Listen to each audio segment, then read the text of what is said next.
জঙ্গিপুর লোকসভা সাংসদ খলিলুর রহমানের উদ্যোগে রবিবার রঘুনাথগঞ্জ 2 ব্লকের গিরিয়া ও সেকেন্দ্রা অঞ্চলের সাধারণ মানুষের জন্য গুরুত্বপূর্ণ এক স্বাস্থ্য সেবা উদ্যোগ বাস্তবায়িত হলো। সাংসদ তহবিল থেকে এই দুই এলাকার চিকিৎসা কেন্দ্রে রোগীদের দ্রুত ও নিরাপদে পৌঁছে দেওয়ার লক্ষ্যে দুটি অ্যাম্বুলেন্স প্রদান করা হয়। স্থানীয় স্বাস্থ্য পরিকাঠামোকে আরও শক্তিশালী করতে এই পদক্ষেপ কার্যকর ভূমিকা নেবে বলে মনে করছেন সংশ্লিষ্টরা। অনুষ্ঠানে উপস্থিত ছিলেন আখরুজ্জামান, যিনি রঘুনাথগঞ্জ বিধানসভার বিধায়ক ও মন্ত্রীর দায়িত্বে রয়েছেন। এছাড়াও জেলা পরিষদের দলনেতা বজলুর রহমান, পঞ্চায়েত প্রধান সহ এলাকার বিশিষ্ট ব্যক্তিবর্গ অনুষ্ঠানে অংশগ্রহণ করেন। তাদের উপস্থিতিতে অ্যাম্বুলেন্স দুটির আনুষ্ঠানিক উদ্বোধন সম্পন্ন হয়। এই অঞ্চলে দীর্ঘদিন ধরে জরুরি সময় রোগী পরিবহনের পর্যাপ্ত ব্যবস্থা না থাকায় সাধারণ মানুষকে নানা সমস্যার সম্মুখীন হতে হতো। বিশেষ করে গর্ভবতী নারী, বয়স্ক রোগী কিংবা দুর্ঘটনায় আহতদের ক্ষেত্রে দ্রুত চিকিৎসা কেন্দ্রে পৌঁছানো ছিল বড় চ্যালেঞ্জ। নতুন অ্যাম্বুলেন্স পরিষেবা চালু হওয়ায় সেই সমস্যা অনেকটাই লাঘব হবে বলে আশা করা হচ্ছে। এখন থেকে গিরিয়া ও সেকেন্দ্রা অঞ্চলের বাসিন্দারা জরুরি প্রয়োজনে আরো সহজে ও দ্রুত নিকটবর্তী স্বাস্থ্য কেন্দ্রে পৌঁছাতে পারবেন। অনুষ্ঠানে বক্তৃতায় সাংসদ খলিলুর রহমান বলেন, মানুষের মৌলিক চাহিদার মধ্যে স্বাস্থ্য সেবা অন্যতম। গ্রামীণ ও প্রত্যন্ত এলাকায় বসবাসকারী মানুষ যাতে সময় মতো চিকিৎসা পান, সেই লক্ষ্যেই এই উদ্যোগ নেওয়া হয়েছে। ভবিষ্যতে এলাকার স্বাস্থ্য ও উন্নয়নমূলক কাজে সংসদ তহবিল থেকে সহায়তা অব্যাহত থাকবে বলে তিনি আশ্বাস দেন। বিধায়ক আখরুজ্জামান তার বক্তব্যে বলেন, এই অ্যাম্বুলেন্স পরিষেবা এলাকার স্বাস্থ্য ব্যবস্থাকে আরো গতিশীল করবে। প্রশাসন ও জনপ্রতিনিধিদের সমন্বয়ে বিধায়ক মানুষের পাশে দাঁড়ানোই তাদের প্রধান লক্ষ্য। জেলা পরিষদের দলনেতা বজলুর রহমানও এই উদ্যোগকে স্বাগত জানিয়ে বলেন, এতে সাধারণ মানুষের উপকার হবে এবং জরুরি চিকিৎসা পরিষেবার মান আরো উন্নত হবে। সার্বিকভাবে বলা যায়, গিরিয়া ও সেকেন্দ্রা অঞ্চলের জন্য এই দুটি অ্যাম্বুলেন্স প্রদান এক গুরুত্বপূর্ণ সময়োপযোগী পদক্ষেপ। এর মাধ্যমে এলাকার মানুষ ও তাদের প্রিয়জনদের স্বাস্থ্য সেবা নিশ্চিত করা আরো সহজ ও দ্রুত হবে, যা নিঃসন্দেহে একটি মানবিক ও প্রশংসনীয় উদ্যোগ। প্রয়োজনের কথা ভেবেই অঞ্চল নেতৃত্ব আমার কাছে প্রস্তাব দেন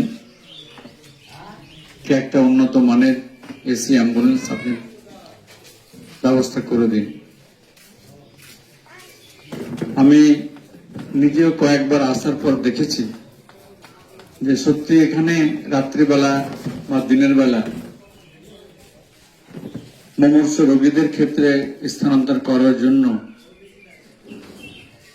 একটা অ্যাম্বুলেন্স প্রয়োজন রয়েছে। কাজে সেটাকে মাথায় রেখে গিরিয়া এবং সেকেন্দ্রার জন্য অ্যাম্বুলেন্স দুটো তার আজকে শুভ উদ্বোধন হবে। এই অ্যাম্বুলেন্সটা আপনার ট্যাক্স লাইফ টাইম দেওয়া আছে, ইন্স্যুরেন্সটা শুধু করতে হবে, ট্যাক্স আর দিতে হবে না। তো আপনারা মন্ত্রী সাহেব বললেন আপনারা নিজেরা বসে আলোচনা করে ঠিক করে নেবেন যে কিভাবে একটা মিনিমাম চার্জের মাধ্যমে বা মেইনটেনেন্স চার্জের মাধ্যমে মানুষকে সে পরিষেবা দিতে পারা যায়।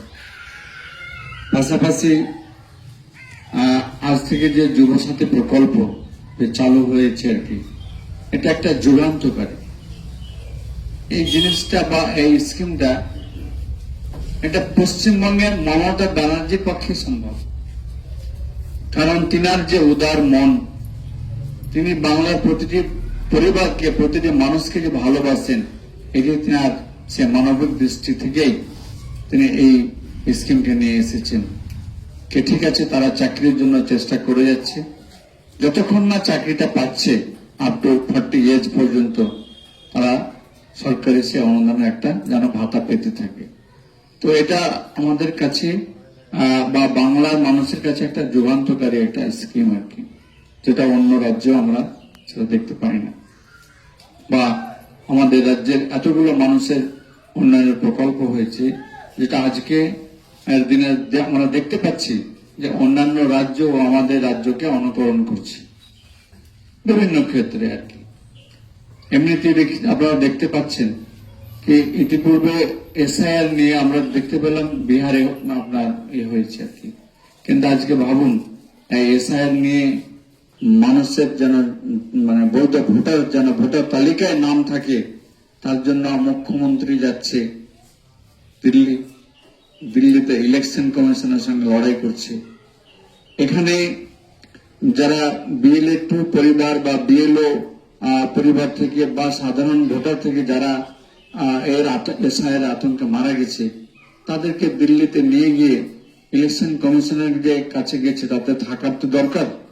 বঙ্গভবনে আছে, সেখানেও দিল্লি পুলিশ ঘরে ঘরে গিয়ে লড়াই করছে। আর আমাদের মুখ্যমন্ত্রী খবর পেয়ে তৎক্ষণাৎ ছুটে গিয়ে সে দিল্লি পুলিশের সঙ্গে লড়াই করছে। তো তিনার ধ্যান জ্ঞান সবটাই কিন্তু বাংলার মানুষের জন্য। কাজে আমরাও তিনার আগামী দিনে তিনাকে সব রকম ভাবে উৎসাহিত করব, তিনি যেন সুস্থ শরীরে থাকেন, তিনি যেভাবে মানুষের কাজ করে চলেছেন সেটাও যেন আগামী দিনে অব্যাহত রাখেন, আবারও চতুর্থবার যেন তিনি ক্ষমতায় আসেন, তার সর্বতভাবে প্রয়াস আমি করব। আমরা সেই জায়গায় থেকে আমরা আগামী দিনে আমাদের প্রার্থীকে বিপুল ভোটে জিতিয়ে নিয়ে আসবো, এই হবে আমাদের সকলের সংকল্প অঙ্গীকার। পাশাপাশি যেন উন্নয়নটা অব্যাহত থাকে, আর আমরা যেন সম্প্রীতির সঙ্গে আছি এবং থাকব। আশা করি সবটাই মঙ্গলময় হবে।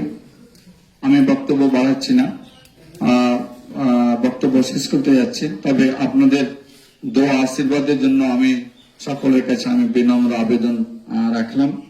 এবং আজকে মঞ্চে উপবিষ্ট আমাদের মন্ত্রী সাহেব সহ আমাদের জেলা পরিষদের দলনেতা, আমাদের অঞ্চল সভাপতি ওহিদুল ভাই থেকে রিজাল ভাই থেকে, বিশিষ্ট সমাজসেবী আমাদের ইলিয়াস ভাই থেকে, আর ফিজিন্দা আছেন, মমিন্দা আছেন, প্রধান মিঠুন ভাই আছেন, আর আমার সমস্ত সামনে উপবিষ্ট আমাদের এই এলাকার সমস্ত সুনাগরিক সকলকে আমি আরো একবার আমার শুভেচ্ছা অভিনন্দন জানিয়ে আমার বক্তব্য শেষ করছি।